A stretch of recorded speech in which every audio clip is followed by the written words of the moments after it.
ভর্তাটা যদি হয় এতটা মজার তাহলে তো নিমিষেই এক প্লেট ভাত খেয়ে ফেলা যায়। সো হ্যালো এভরিওয়ান, আসসালামু আলাইকুম। তো আজকে তোমাদেরকে আমি মিষ্টি কুমড়ার ভর্তা বানিয়ে দেখাবো। এটা কিন্তু অনেক মজা হয় খেতে। তো চলো কীভাবে বানাই তোমাদেরকে দেখাই। তো প্রথমে একটা কড়াইতে পেঁয়াজ কুচি, মরিচ আর রসুন দিয়ে ভালো করে বাদামি কালার করে ভেজে নিব। তো এই পর্যায়ে ভাজা শেষ। এখন আমি এগুলোকে তেল ঝরিয়ে একটা প্লেটে উঠিয়ে নিব।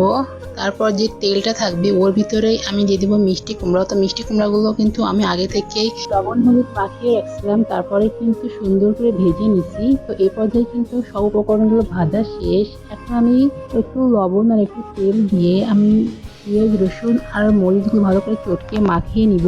এবার ভেজে রাখা মিষ্টি কুমড়াগুলো আমি পেঁয়াজ মরিচ আর রসুনের সাথে ভালো করে মাখিয়ে নিব। তারপর দিয়ে দিব অল্প একটু পেঁয়াজ কুচি, দিয়ে ভালো করে আবারও মাখিয়ে নিব। নিয়ে চলো এবার ভাত দিয়ে খেয়ে দেখা যায় যে কেমন হয়েছে। তো গাইস, এই ভর্তাটা কিন্তু অসম্ভব মজা হয়েছে। তোমরা একবার হলেও বাসায় ট্রাই করো।